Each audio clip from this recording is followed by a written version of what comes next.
मैं तो कह चुका हूँ पहले आप लोगों सबको। गांधी जी ने कहा था 125 साल तक मैं सेवा करना चाहता हूँ और ये कट्टरपंथियों ने उनकी हत्या कर दी। मैंने कहा मैं 100 साल तक सेवा करना चाहता हूँ। तब मैंने ये बात कही थी कि असर हो गया उम्र, ये सब पर लागू नहीं होता है। ये सब पर लागू नहीं होता। जो एक्टिव है, जिनका दिमाग अच्छे तरीके से काम कर रहा है, जिनका शरीर व्यवस्थित रूप से काम कर रहा है, विवेकशील है, तो वो 100 साल के बाद भी काम कर सकता है। इसलिए गहलोत साहब को मैंने इसलिए जरूर कहा था कि आजकल उनके थोड़े वो बोल बिगड़ते जा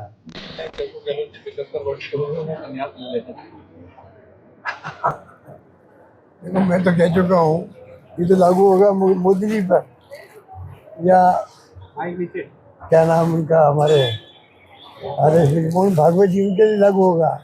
मैं तो कह चुका हूँ पहले आप लोगों सबको। गांधी जी ने कहा था 125 साल तक मैं सेवा करना चाहता हूँ और ये कट्टरपंथियों ने उनकी हत्या कर दी। मैंने कहा मैं 100 साल तक सेवा करना चाहता हूँ प्रदेशवासियों को, देशवासियों की, तो मेरे लिए लागू नहीं हो सकता। अब वो पता नहीं किस संदर्भ में कहा, क्यों कहा, उनको मालूम है कि मैं कह चुका हूँ ये बात। पर क्योंकि ये तो जो इनको ऊपर से कहा जाता है, कोई आपको आज क्या लाइन लेनी है, इनके मंत्रियों को, इनके नेताओं को वो लाइनें लेते हैं। इंतजार शास्त्र के सवाल पर कहा था साहब कि वो 75 के बाद संन्यास होता है और वो संतोष शास्त्र अपनाना चाहिए। अब वो कौन कैसे सलाह देंगे हम लोगों को? वो तो पूरी कांग्रेस की राजनीति करने लग गए हैं। वो कांग्रेस नेताओं को कैसे कह सकते हैं कि आपको क्या करना चाहिए, क्या नहीं करना चाहिए? जो हमने इनको इश्यू बनाए हैं उसका जवाब दे नहीं रहे और गोलमाल जवाब दे रहे हैं। बड़ी बेइज्जती हो रही है लोगों की, क्योंकि आप जवाब तो दो कम से कम, कुछ भी दो, नेगेटिव दो, पॉजिटिव दो, कुछ भी कहो, पर आप संदर्भ हटके बात कर लो। जो हमने क्वेश्चन इंतजार शास्त्र में पूछे हैं उसका जवाब कम से कम कुछ तो दो, हाँ दो ना दो, तो आप संदर्भ बदल के कैसे जवाब दे सकते हो? ये कर रहे हैं लोग। जा रही है, लोग हंस रहे हैं इनके ऊपर। सर बंगाल चुनाव नहीं, इसलिए हम उसके बारे में ज़्यादा कुछ बात करेंगे नहीं। एक उन्होंने कहा कि आपने 75 साल की बात करी थी कि मोहन भागवत या पीएम मोदी के लिए 75 साल लागू होते हैं, लेकिन मैं तो 100 साल तक देश प्रदेश की जनता की सेवा करता। किसने बात की थी? हमने तो कोई बात नहीं की थी। 75 साल की बात आई थी। नहीं, वो तो गहलोत साहब के लिए कहा था। गहलोत साहब के लिए इसलिए कहा था कि आजकल गहलोत साहब की शब्दावली गंभीरतापूर्वक नहीं है।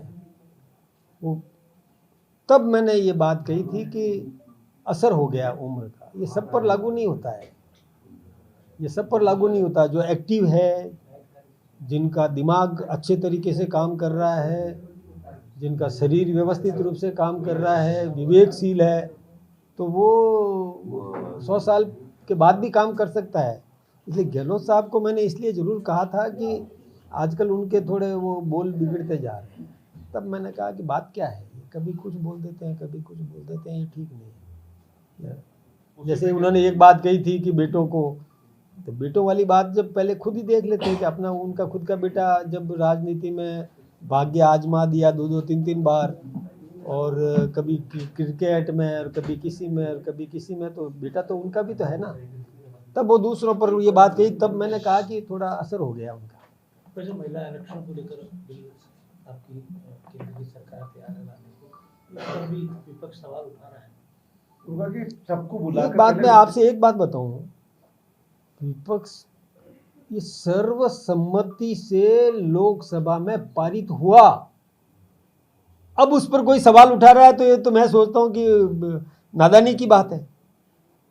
जब लोकसभा में सर्वसम्मति से, जिसमें कांग्रेस भी शामिल है, सर्वसम्मति से बिल पारित हुआ, तो अब उस पर बचकाना बातें करने से क्या मतलब है?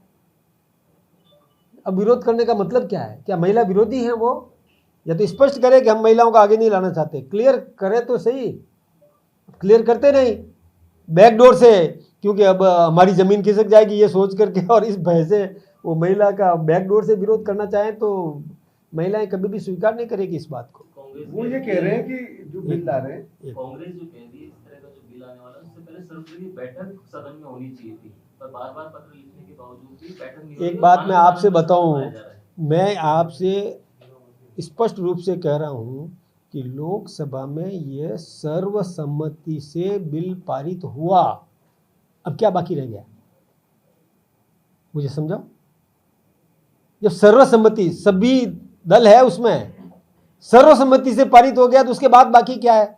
अब उसका राज्यसभा में पेश होना है, तो ठीक है ना। इसमें तो लोकसभा में वो नहीं थे क्या?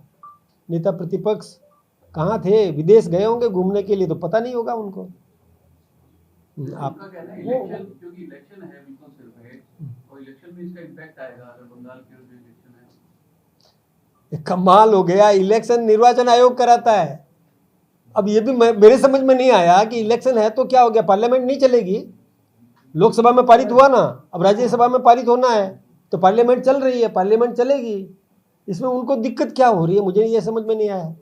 जब लोकसभा में पारित हुआ उसी के बाद तो इलेक्शन भी तो हो रहे हैं ना, चलेगा ना। आप कुछ पूछ वो रहे कह रहे मनसा ठीक नहीं है, कुछ अमेंडमेंट वो जो नियम बनाए थे कि परिसीमन के बाद में बिल लाया जाएगा, उस बिल लाने से पहले जो आरक्षण लागू होगा वो तब होगा जब वो चेंजेस हो जाएंगे, परिवर्तन जो करना है परिसीमन हो जाएगा उसके बाद। तो उस क्लोज को हटाकर नए तरीके से ड्राफ्ट लाना चाह रही है बीजेपी। जो लोकसभा में पारित हुआ उसी पर बहस होनी है, ठीक है ना। तो नया एजेंडा तो आएगा तब की बात है, अभी तो कोई आया नहीं है। जो यथावत जो लोकसभा में पारित हुआ यथावत राज्यसभा में आता है, और उसी पर राज्यसभा में डिबेट होती है। राज्यसभा उसमें कोई संशोधन देती है तो अलग बात है, अभी तो कोई ऐसा विषय सामने ही नहीं है। पता नहीं क्यों उनको अदृश्य भय सता रहा है, ये मुझे समझ में नहीं आया। मतलब आज एनएसए ने राजस्थान यूनिवर्सिटी में कार्यक्रम हुआ है, तो नारी हुआ है इस घटना।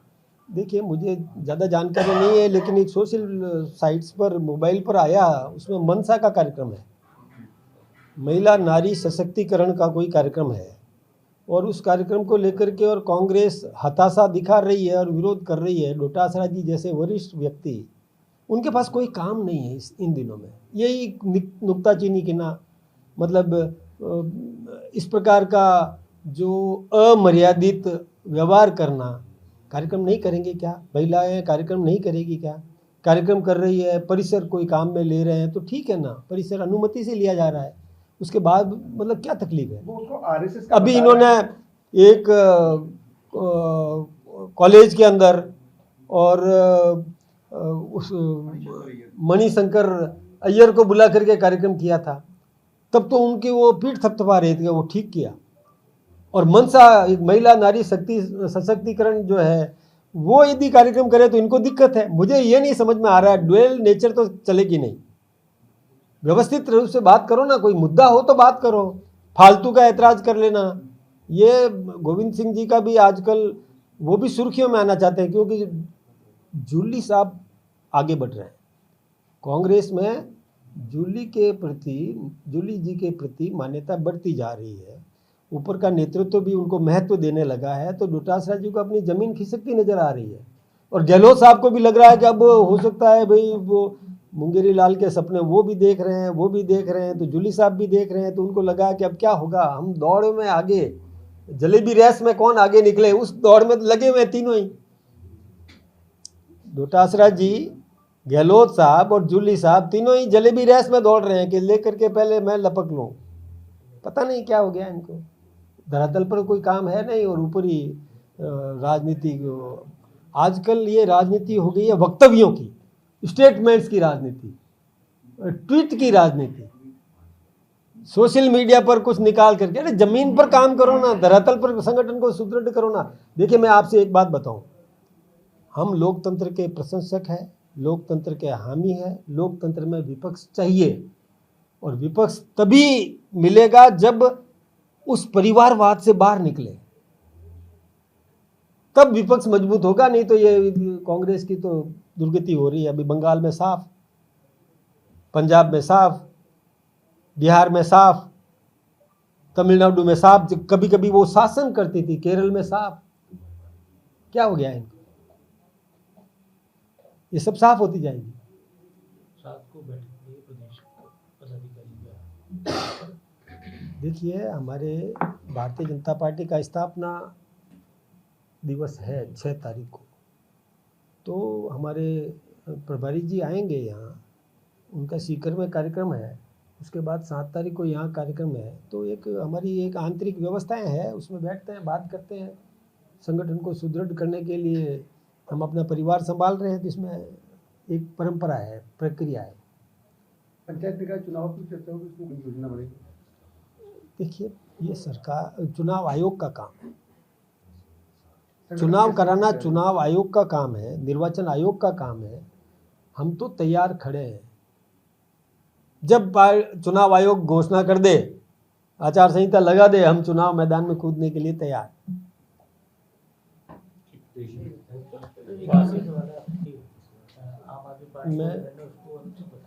मैं संसद में हूँ।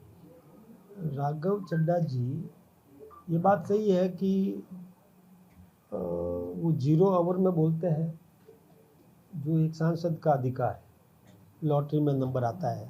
स्पेशल मेंशन में बोलते हैं, वो भी लॉटरी में नंबर आता है, लेकिन पार्टी की तरफ से उनको समय नहीं दिया जा रहा है। तो हमने भी पूछा कि क्यों नहीं दिया जा रहा है। पार्टी का जो समय होता है वो समय ज़्यादातर वो अपने संजय सिंह जी ले लेते हैं या वो मित्तल जी ले लेते हैं। तो मुझे पता चला कि इनको शायद अभी समय नहीं दिया जा रहा है और उपनेता पद से इनको मुक्त कर दिया है। ये एक समाचार पत्रों में भी पढ़ा था। ये उनका अंदरूनी मामला है, वो कुछ भी करें, लेकिन राघव चड्ढा जी स्पेशल मेंशन में भी बहुत उचित विषय उठाते हैं, 0 ओवर में भी उचित विषय उठाते हैं जो जनहित के होते हैं। अच्छा शब्दावली है, अच्छा बोलते हैं।